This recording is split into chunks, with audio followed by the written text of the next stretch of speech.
Olá, gente, pessoal do Espiritismo para Todos.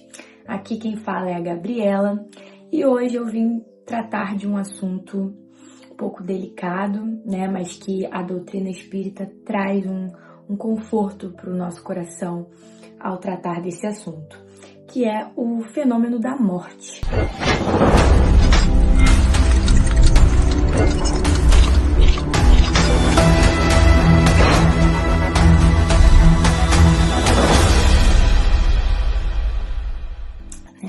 Então, eu vou começar com uma pergunta que eu acho que é a principal, é a que todo mundo quer saber, né? O que é a desencarnação? O que é a morte, à luz do Espiritismo?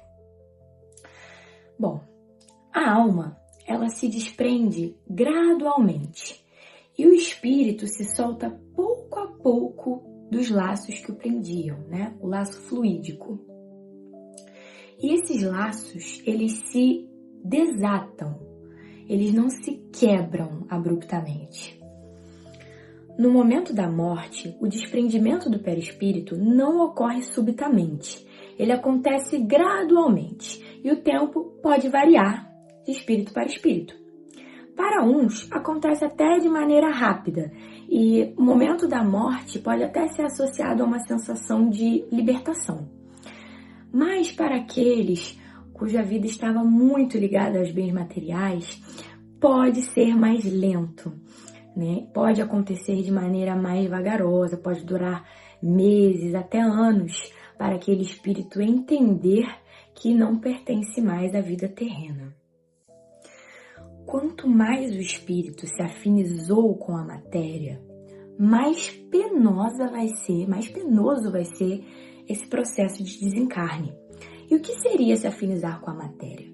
Seria estar muito ligado, dar um valor muito excessivo aos bens materiais, dar mais valor ao dinheiro, à roupa, às joias, do que às atribuições morais, do que às leis divinas. Então, aquele espírito no momento do desencarne vai perceber que caixão não tem gaveta e não vai aceitar que desencarnou, não vai aceitar que deixou tudo aí, né? Ao passo que aqueles que se desenvolveram intelectualmente, moralmente, têm uma elevação do pensamento mesmo durante a vida, de modo que esse processo de desencarne ocorre de forma muito natural e quase instantâneo. Então, esse desprendimento é muito mais tranquilo. Agora eu vou falar um pouco da diferença da separação da alma do corpo de forma natural e da maneira súbita. A natural, ela acontece por uma desvitalização do nosso corpo. Então, é aquela morte que acontece por alguma doença ou mesmo por velhice. E ela acontece também de maneira gradual. E aquele espírito que se desmaterializou, que destacou seus pensamentos dos bens materiais, ele muitas das vezes se desprende do corpo ainda em vida, ainda com a vida orgânica. Ou seja, o corpo ainda está em vitalidade, ainda tem vitalidade, mas aquele espírito já está no plano espiritual.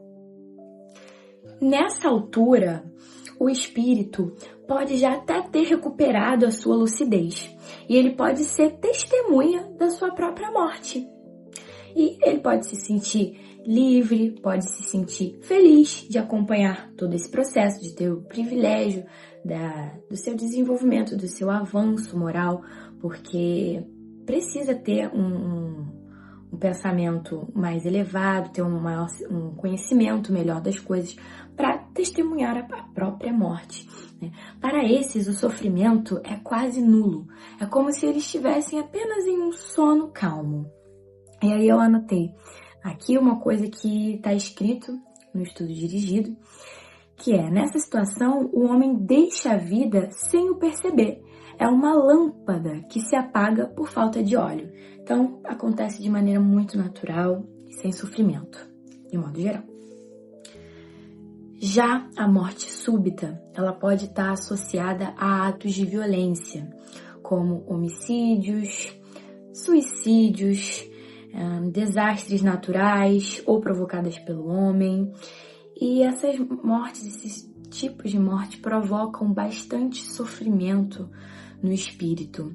E elas sim só começam depois da morte e só podem se completar-se muito depois. Que eles são recolhidos, né, por espíritos missionários que vêm para ajudar, seja nas colônias ou, enfim, depende da situação de cada um. E ele fica como que aturdido e sente, pensa e acredita que ainda está vivo, que prolonga essa ilusão, até que ele compreenda o seu estado.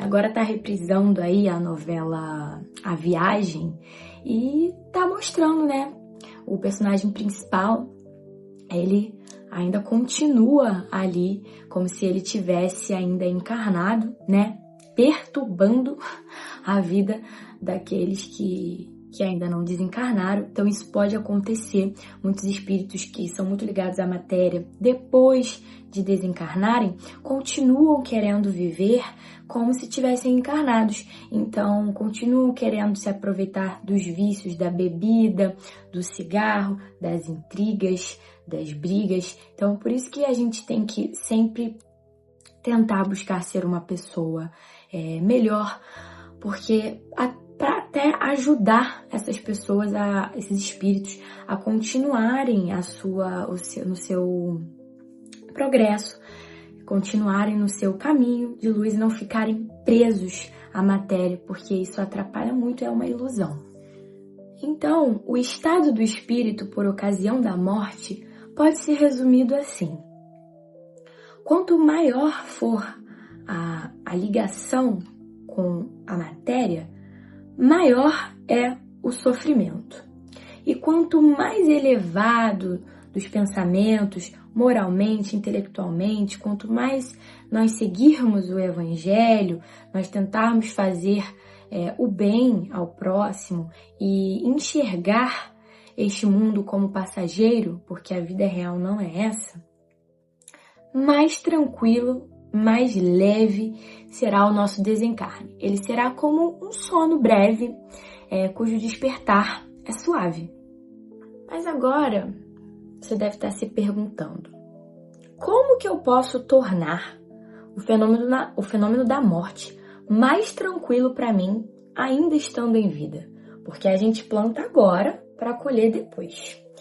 E aí, nós temos alguns conselhos do livro Cartas e Crônicas, pelo Espírito Irmão, psicografado por Chico Xavier, do texto Treino para a Morte. Olha que legal. Então eu vou ler aqui algumas passagens que eu destaquei para a gente já prestar bastante atenção e tentar colocar em prática agora, para lá na frente tudo ser mais suave, mais tranquilo para nós. Comece a renovação de seus costumes pelo prato de cada dia. Diminua gradativamente a volúpia de comer a carne dos animais. O cemitério na barriga é um tormento depois da grande transição. Evite os abusos do fumo. Eles infundem pena à angústia dos desencarnados, amantes da nicotina. As vítimas da cocaína, da morfina e dos barbitúricos demoram-se largo tempo na cela escura da sede e da inércia. Guarde muito cuidado na preservação do seu equilíbrio emotivo. Se você possui algum dinheiro ou até alguma posse terrestre, não adie doações. Em família, observe cautela com testamentos. As doenças fulminatórias chegam de assalto e se a sua papelada não estiver em ordem, você perderá muito tempo de humilhações através de tribunais e cartórios. Se você já possui o tesouro de uma fé religiosa, viva de acordo com os preceitos que abraça. É horrível a responsabilidade moral de quem já conhece o caminho sem equilibrar-se dentro dele. Faça o bem que puder e conserve o seu nobre sorriso. Trabalhe sempre, trabalhe sem cessar. O serviço é o melhor dissolvente de nossas mágoas. E a gente continua trabalhando de lá, das colônias espirituais. O trabalho, ele não acaba.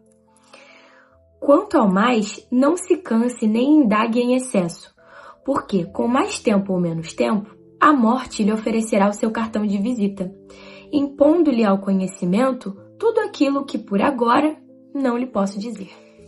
Eu gostaria de reforçar 2 passagens do livro Do Céu e o Inferno, codificado por Allan Kardec, né? Faz parte das obras básicas. Do capítulo 1, gostaria de reforçar 2 passagens. A extinção da vida orgânica acarreta a separação da alma em consequência do rompimento do laço fluídico que a une ao corpo, mas essa separação nunca é brusca. Agora, a causa principal da maior ou menor facilidade de desprendimento é o estado moral da alma. Eu acho que esse que eu acabei de falar é o que a gente mais falou aqui nesse vídeo, né? Sobre o desprendimento da alma, sobre a gente enxergar esse mundo como passageiro e que a vida real, ela nos espera em outro plano.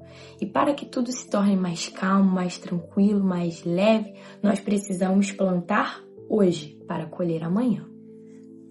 Eu quero, para finalizar, indicar 2 livros maravilhosos que falam sobre esse processo de desencarne e como tudo funciona, né, além dessa vida aqui.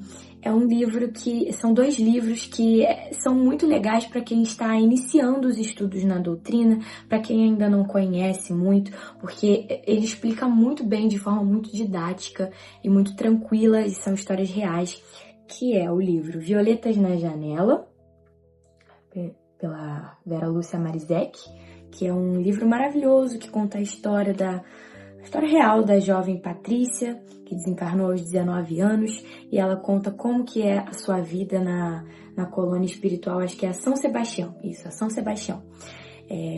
A Violetas na Janela também é uma peça de teatro, dirigida pela maravilhosa atriz Ana Rosa. Então, roda o Brasil, já fez espetáculo fora do Brasil também. Então, fica de olho aí, segue no Instagram para você ir assistir. Quem não assistiu, vale muito a pena. É muito consolador, é muito... E é atemporal, né? Porque sempre o ciclo da vida é esse. Uns nascem, uns morrem, então é atemporal. E outro livro, pelo espírito André Luiz, psicografado por Chico Xavier, que é O Nosso Lar, que também é um filme, já tem 2 filmes. Também é muito interessante, também conta sobre a passagem de André Luiz pelo umbral. Depois ele, enfim, tem que ler para saber. Não vou dar muito spoiler não, mas depois ele vai para a colônia, enfim, conta toda essa trajetória dele, que ele estava muito ligado ainda à matéria, então não foi de primeira a colônia, teve que passar pelo umbral, né? Enfim, mais 2 indicações maravilhosas também, tem a versão peça, tem a versão filme, para quem não gosta muito de ler, mas eu indico muito a leitura, também é incrível, né, gente? A gente sabe que o livro é diferente, né, como que a gente enxerga as coisas, porque às vezes é legal a gente ler, porque a gente mesmo cria uma imagem na nossa cabeça, e depois vê o filme, depois vê a peça, mas enfim, fica a dica aí. Espero que vocês tenham entendido, espero que tenha sido reconfortante, né? A lição que fica é que a vida não acaba aqui, a vida continua, a nossa alma é imortal, e isso dá uma tranquilidade pra gente maravilhosa, né? E também nós não temos só essa oportunidade, só essa chance, só essa encarnação de tentar nos burilar. Nós temos inúmeras encarnações, a gente precisa reencarnar várias vezes até chegar a um grau, a um nível de moralidade, de intelecto adequado. E é muito reconfortante saber que a vida existe após a morte, né? Então é isso, gente. Um grande beijo, fiquem com Deus.